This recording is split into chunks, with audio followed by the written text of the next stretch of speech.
Hey everyone, Daniela here with Addo Aesthetics, and thank you for joining us for your weekly dose of inspiration, education, and encouragement.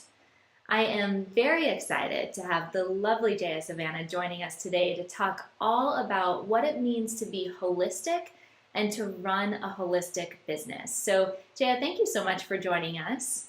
Thank you so much for having me. I'm really excited to be here. So I know that several people in the Addo Aesthetics community are very familiar with you and your work, but for those in the community who may not be, can you give a little bit about your background and how you started on this path to be a strategic coach for holistic businesses? Sure. Well, I have spent my whole career in the health and beauty realms, starting out as an esthetician when I was really young, like straight out of high school. I went and got my aesthetics license, and I was working as a makeup artist. And what was interesting about my path was that I was interviewing for jobs to be an esthetician, but what ended up happening was I got recruited to be a salon manager. And that is actually where my best skill set is because Mhm. I'm a natural coach. So I worked from that angle. So I'm used to managing, salon full service with estheticians and everything. And I came in through that door into the beauty industry. And how I got into the holistic realm, though, is several years later. And now the salon industry was not holistic then. It's still not that holistic now, but it was really unhealthy then. Long hours, working really super hard, and I was kind of burnt out. And I went on a personal journey to start to learn to meditate and kind of center myself. And I began studying at a place called the Berkeley Psychic Institute. And that's where I learned, to meditate and all about my chakras and energy body and all that sort of thing. And I was actually like a fish in water there.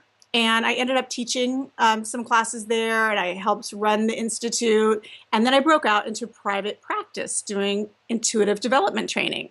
So at that point, I had left the salon world behind. Okay. And I was working as like a spiritual life coach, basically, readings, teaching classes, and so forth. So what ended up happening though was as I was looking at expanding my coaching practice later, was I was looking for, what are my strengths? I was looking for my niche, Hmm. basically, trying to figure out how to make myself stand out.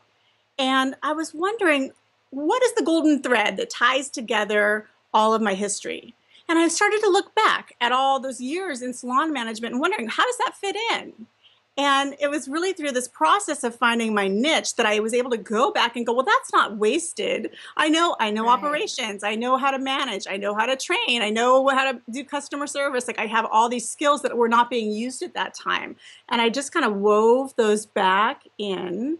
And then my niche of strategy coaching for holistic businesses was born. And I've been doing that since 2004. Very cool. Very cool. Yeah, I remember when I first found your website and then you and I ended up having a conversation. I was so intrigued because my career, has very much been in the medical world. I worked in dermatology offices and at med spas, and then after starting my business, I worked primarily with physician dispensed product lines. So the word holistic, or that just doesn't come up in everyday conversation. So I'm curious how you define the word holistic and what it means to run a holistic business. I love that question, and that is a constant open question for anybody that's looking at being holistic, especially professionally. Uh-huh. I'm very passionate about empowering people to make that definition for themselves. I know Okay. there is sometimes push from people that want to define it, and I think once you start to really define it for other people, you've lost the spirit of it. So my definition of holistic is kind of based on the whole difference between allopathic medicine and holistic medicine. And in holistic medicine, the all the principles are kind of funded on the belief that your mind body system are a complete working system, and that given the proper support and not doing anything that's going to interfere with it, your body will heal itself most of the time. Now, I still believe in Western medicine and there's a place for interventions, But I'm really deeply rooted in that belief that our bodies are smart and intuitive, and we can heal ourselves. Where that fits into aesthetics in particular is that when you have a philosophy that is holistic like that, just working on the skin and the skin only is starting to kind of separate the different parts of the body, right? So people that are pursuing a more holistic path are often then naturally looking at what's the next body system that's connected, right? So you will see nutritional aesthetics, for example. They're looking at the role diet plays in skin. Or you will see, there's a lot of estheticians now doing services like Reiki, where they're looking at bringing in the spiritual, energetic realm into aesthetics. You'll start to see basically people kind of going down their own path of defining holistic, and oftentimes they're bringing in multiple modalities to kind of create a more cohesive set of protocols. So that's really interesting. So treating really the cause, not just the skin, but looking when someone comes in, the nutrition, the soul. Sometimes people come in and just need to be nurtured and touched to help with their relaxation. Is that kind of where you're going? Yeah, absolutely. Okay. I mean, and we do know it's been scientifically proven that facials are relaxing. Stress reduction improves your skin, right? But yes, there are some people taking it again to that more quantum physics level.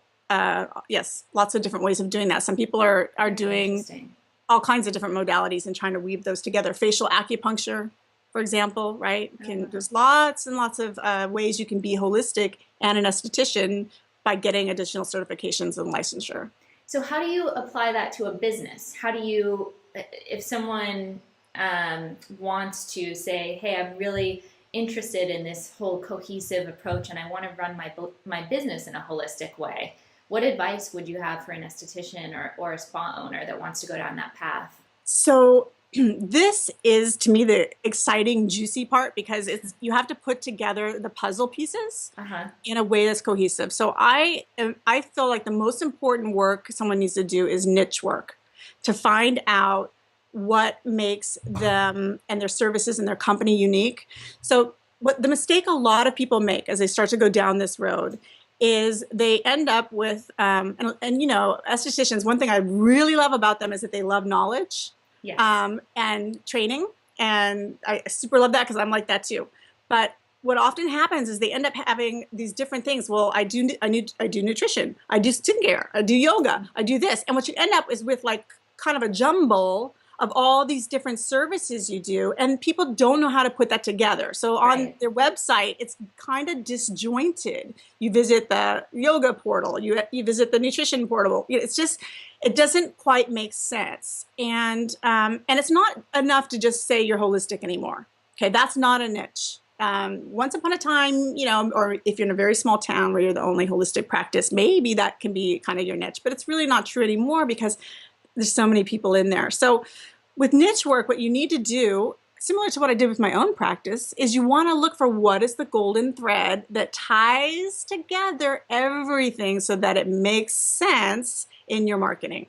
Yeah, and I always say the more specialized you are, the better. Because I talk about niche work as well. I think it's very important. And one of my good friends, Nicole, always says the brand that does everything is the brand that does nothing. Absolutely. And I think that it's like, wow, if I have more skills, I can attract more people. But it's really, you want to get as specialized as possible. So that's interesting. I definitely agree with you. Yeah, it's like on the one hand, you're, especially when you go down a holistic path, and I found this to be true for myself, you're about opening up your mind to new things. You're kind of on this path of open-mindedness. But if you try that in your marketing, it doesn't work. Marketing is different. Marketing is different than philosophy. Marketing is about getting that message tight. Right. Very true. Very true. Awesome. Well, I know that you do a lot of great videos and trainings and webinars and just have several great resources for estheticians. So I'm going to be sure to include those as links below this video. And you're also in the Estheticians Connect Facebook group, so anyone that wants to stay connected with Jaya can absolutely do so in there. And I thank you so much for your time. I think this is going to be really insightful for our community and help a lot of estheticians who are interested in going down that holistic path and learning more about that. So thank you so much for your time. It was my pleasure. Thank you. And I'll see everybody in your group. Thanks a lot. Wonderful. Until next time, guys, keep making the world a more beautiful place inside and out.